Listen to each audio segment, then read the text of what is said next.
So ito mga ka-streetwise na ito, medyo mainit na balita to, siguro mga isang oras pa lang. Pag-usapan natin to, no? So kasi ang isa po sa mga nirereklamo ngayon ng mga bitter kay PBBM, 'di ba, na paano mapapakulong yan si Duterte? Paano mapapakulong yan si Kibuloy? Eh si Tebes nga eh, hindi mahuli-huli.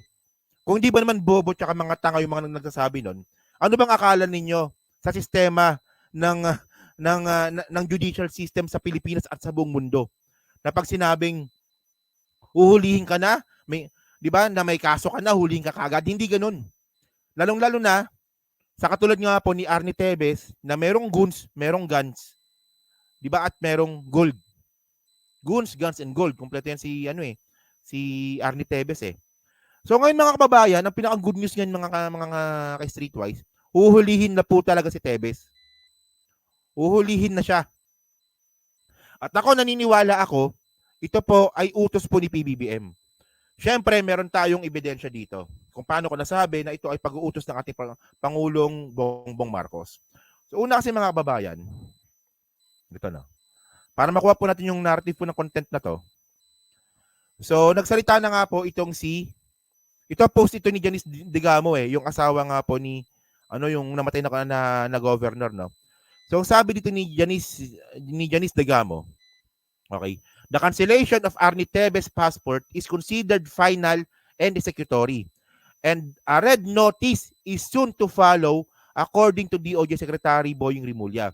After brutally murdering my husband and disrespecting our criminal justice system and national government for almost a year, it appears we may finally see Arnie Tebes in custody. So ngayon mga kababayan, si Arnie Tebes po ay naka-hold na po yung passport. So hindi na po siya makakalabas ng East Timor. Not unless na magba-backdoor siya, na sobrang labo nun. Okay? At mga kababayan, ito kasi kahapon tong post ni Janice Digamo. Ngayong araw din po, lumabas na rin po yung red notice kay Arnie Tebes na siya rin po ay nasa listahan na rin po ng Interpol. Okay. So ngayon mga kababayan kasi, actually yung East Timor, andito yan, sa bandang babayan eh. Yan, ito yung East Timor, binilugan ko na. So ngayon, hindi na siya makakalabas ng East Timor. Kasi nga naka-hold na yung passport. Not unless na magba-backdoor siya. Kasi mga ka-streetwise, naniniwala talaga ako na posible yung backdoor. Kasi kung maalala ko lang po kasi mga kababayan, nung 2021, meron kaming binanatan na isang scammer. Kami nila Boss Mike, nila Mike Cervera. So kasi ayan yung isang advocacy ko sa pagbablog dati, yung anti-scam vlogging bago ako nag-political vlogger. So meron kaming binanatan na isang scam, si Don Chioto, 'di ba? Na ngayon po ay nakatakas po gamit po yung backdoor. So hindi siya gumamit ng passport, nag-backdoor. So ngayon hindi na malaman kung nasaan si Chioto. Pero in fairness naman po kasi, kaya hindi pa rin po mahuli si Chioto, unang-una, walang kaso. Wala pa nagpa-file ng kaso. Kasi nga, scam eh. Nung nalaman na scam na, tumakas. Ganon. Si Tebes may kaso na. At meron na rin pong Interpol. So ngayon, kung sakali man isipan ni Tebes na mag-backdoor, wala rin siya pupuntahan. Kasi mga ka-streetwise, lahat po ng mga kadikit na bansa, kung saan po siya pwede mag-backdoor, tulad nga po ng Papua New Guinea, Australia, Indonesia, Malaysia, yung mga katabi, parte po yan ng Interpol. At saka may mga extradition treaty po tayo sa mga yan. So hindi talaga malabo. Okay. So mga kababayan kasi, para mas malinaw, panoorin na lang po natin 'to sinabi nga po ni Secretary Crispin Rimulya regarding nga po sa passport ni Arnie Tebes. Okay, sige, panoorin natin 'to ha. On Congressman Tebes, tama po ba sir, final and executory na po ba yung cancellation ng passport? Well, it's a decision that will it can consider it as such because he has not appeared before the courts to contest the petition for the cancellation of the passport. Therefore, he has no personality to even appear in court and to ask for any consideration. That's why we consider it final and executory. Kasi hindi siya nag-appear eh. So walang jurisdiction yung, hindi pa siya nagsasabit sa jurisdiction ng court. So it has become a more or less a unilateral effort on our part. Kasi hindi nila nire-recognize and is a fugitive from justice. He doesn't want to go home. So it's considered final. Yan. So, hindi na pwedeng i-apila. Hindi na pwedeng i-apila.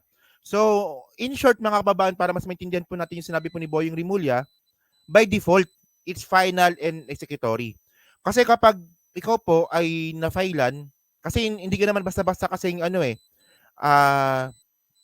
ika-cancel yung passport mo eh. Bibigyan ka muna ng notice niyan eh.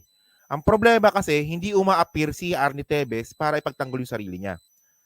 So ngayon, dahil nga po hindi pumupunta si Arnie Tevez at nagtatago, so by default, final and executory na nga po itong pag-cancel nga po ng passport ni Arnie Tevez. So wala na siya pwedeng ibang puntahan. Doon na lang po siya.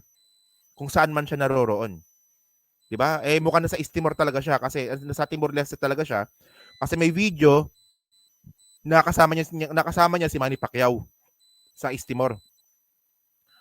And then mga kababayan kasi, ang isa pang malupit dito, bukod nga po sa pag-cancela ng passport ni Arnie Tevez, meron pang Interpol.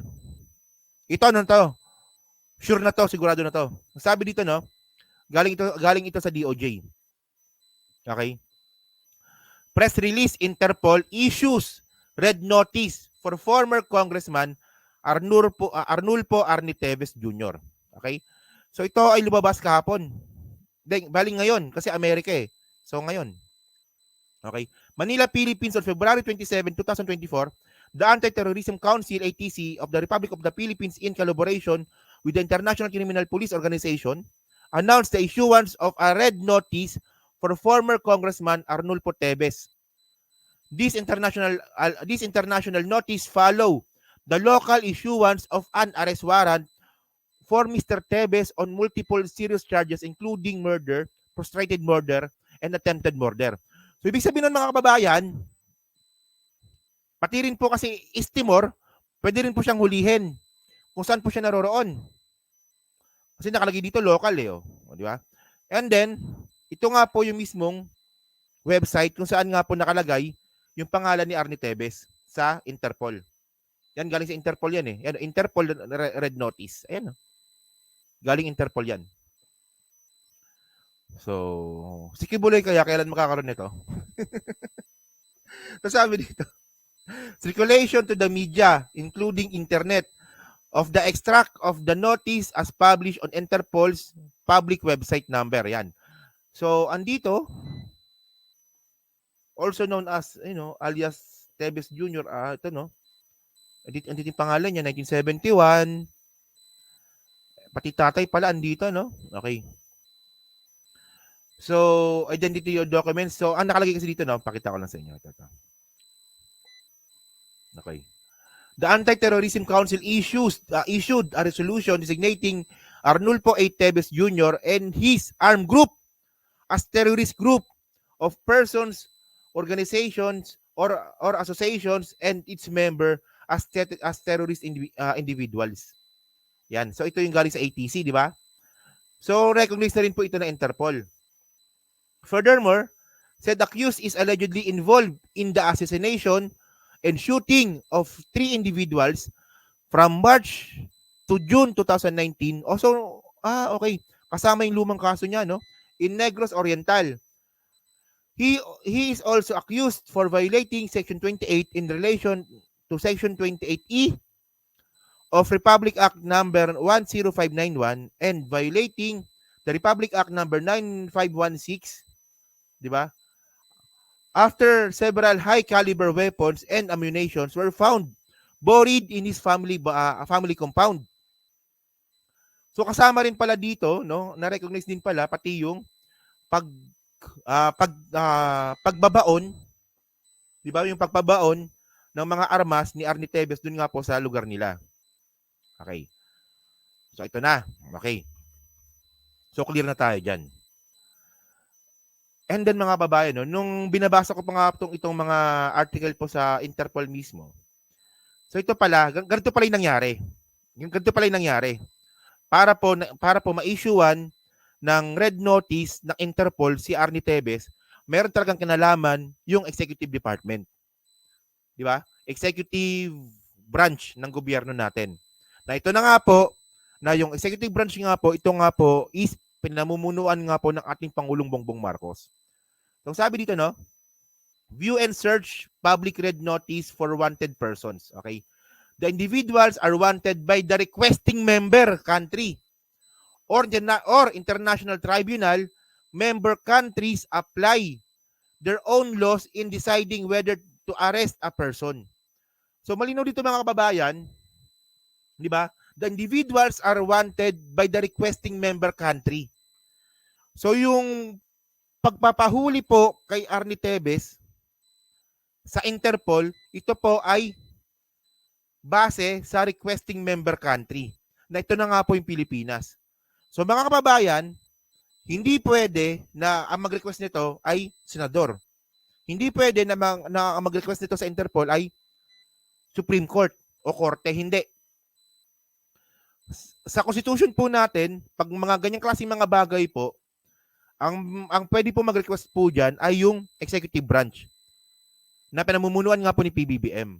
So, executive branch, posibleng DOJ associated with PBBM. Di ba? Okay. Akala ko ba weak leader? O ito, papahuli niya na. Gamay pa Interpol. So, sabi pa dito, no? What is a red notice? Okay? A red notice is a request to law enforcement worldwide to locate and provisionally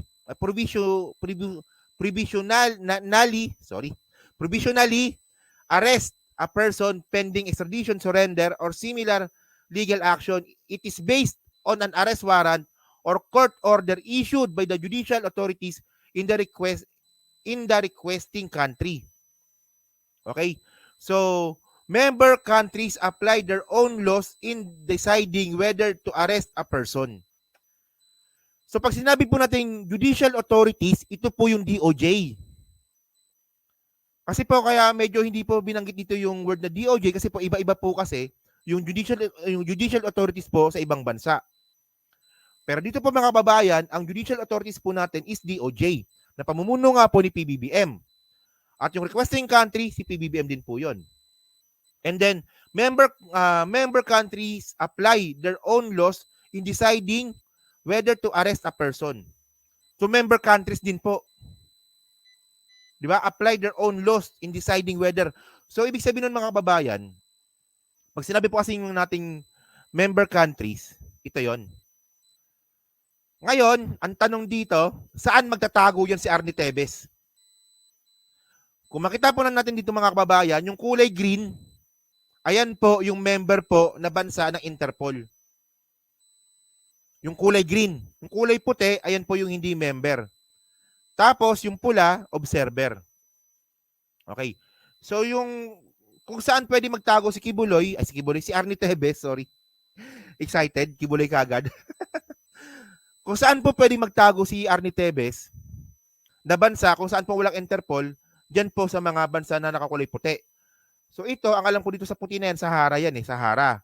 Ito, Caribbean. Ito, Caribbean to. Itong maliit na yan, Caribbean. Tapos ito naman, ano to? Katabi ng Brazil to eh. Hindi ko alam, nakalimutan ko na. Tapos sa baba, Fiji. Yan, yung puti na sa baba, Fiji. So, dyan po, pwede magtago si Kibuloy. Pwede rin sa Taiwan.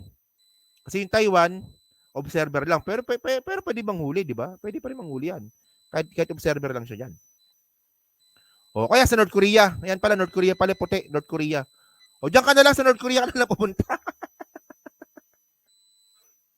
Diyan ka na lang sa North Korea. O ngayon, saan pwede magtago si Tevez ngayon? Eh kahit Interpol ngayon, nasa red na siya.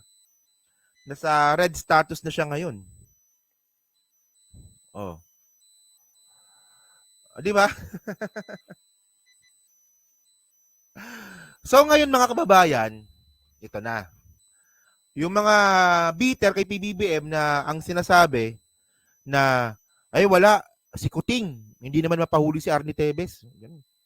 Weak leader talaga. Ito na nga eh. Anong akala nyo kasi sa judicial system ng Pilipinas tsaka buong mundo? Na parang isang pitik lang na hulihin nyo yan. Hindi.